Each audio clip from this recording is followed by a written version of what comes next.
Hello there. I am very, very honored to be here with you ladies today and to share my story. There you go.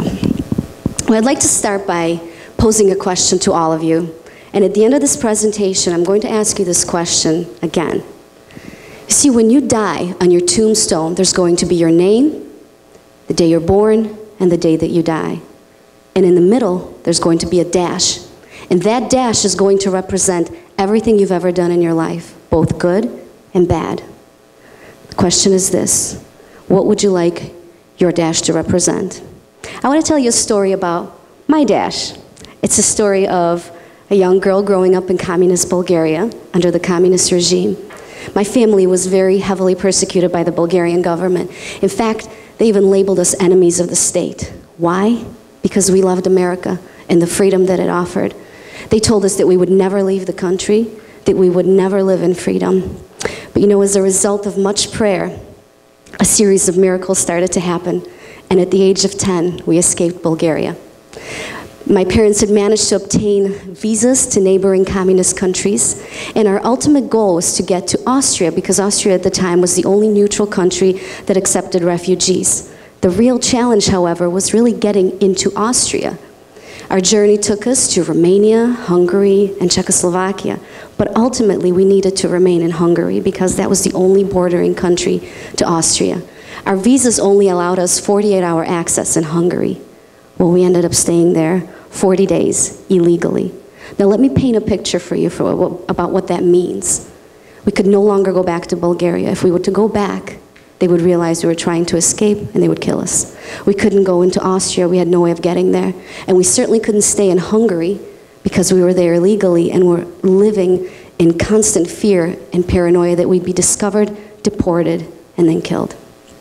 So imagine this: if you're a parent with a 10-year-old child, the fear, the anxiety, the apprehension that you would feel knowing that your child's life is in your hands. In the meantime, my aunt had tried feverishly to find a way for us to get into Austria because she had already made it to Austria.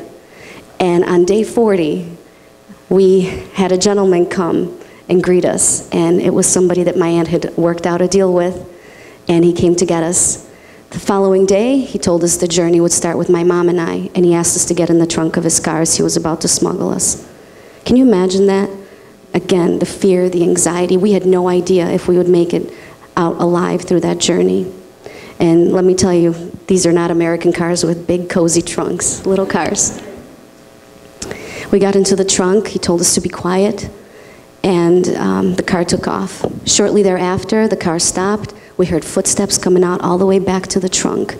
And you see, the borders in communist countries, they're not like the border between US and Canada where they just ask you a couple of questions and pass you through.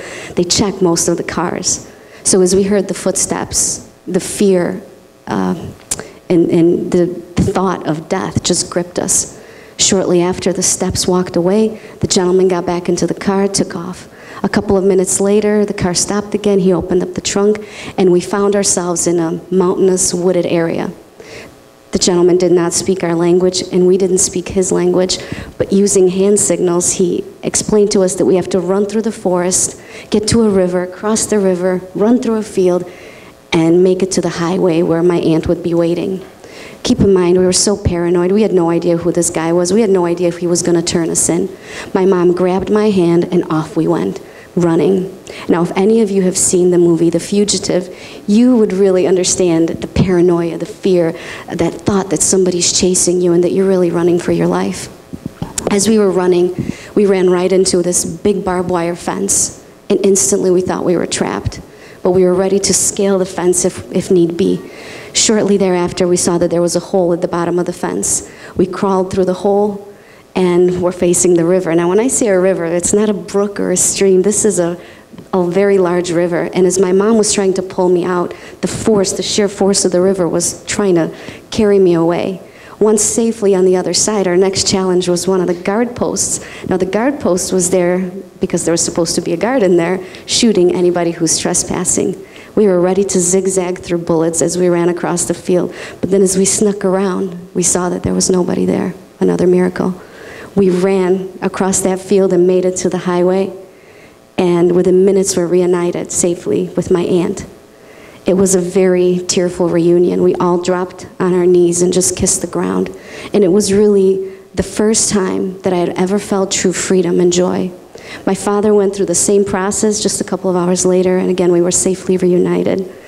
Our journey thereafter was just as arduous. We had to be processed as immigrants in an immigration camp, which very closely resembled a prison. Imagine how traumatic that is for a 10-year-old child.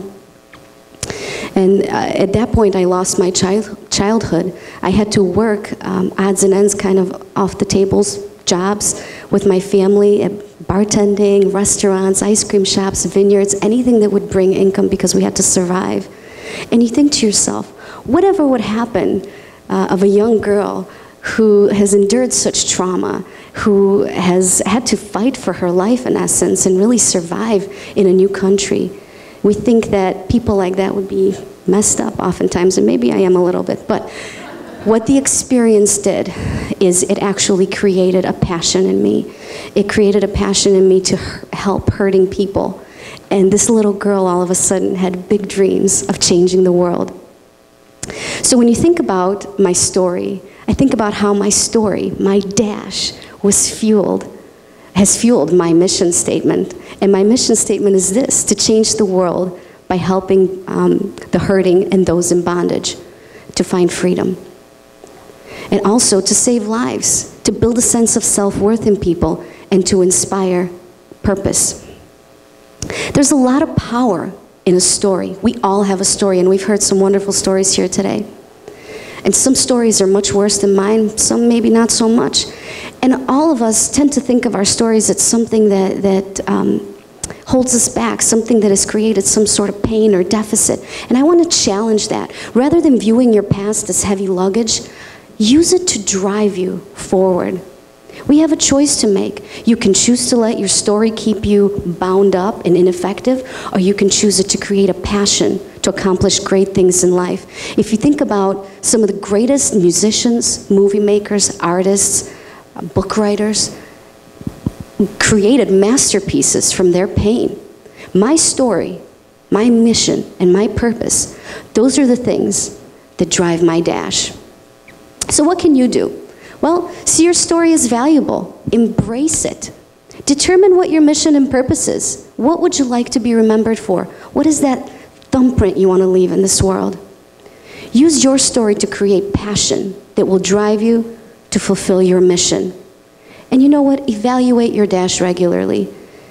So often we have these grand dreams of what we want to accomplish, and we don't really evaluate where we are in that process. We have to put motion to those ideas, right? I have a very unique understanding of how fragile or how small that dash can be, because I faced death multiple times, and I realize that tomorrow is not guaranteed. So make the most of your time and start today. So how does all of this relate to women? Well, who were the heroes of my story? They were women. My aunt, my mom, and myself. All of us exhibited bravery, tenacity, determination, and we created a legacy. That's what made us heroes. And I want to ask you a question. Who are the women heroes in your own story? Are you a hero? You must, because you've made it through. Think about the things that your story has developed in you. Resiliency and all those other wonderful qualities I just listed. So as we talk about the space between really is that dash. It represents everything you're ever going to do in your life. For me, the space between represents my experiences, the bondage, the fears, and the victories that have helped to shape my legacy. And what is that? It's changing people's lives one person at a time. So here's my challenge again. When you die, on your tombstone, there's going to be your name, the day you're born, and the day that you die. And in the middle, there's going to be a dash. And that dash is going to represent everything you've ever done in your life, both good and bad. The question is, what do you want your dash to represent? Thank you.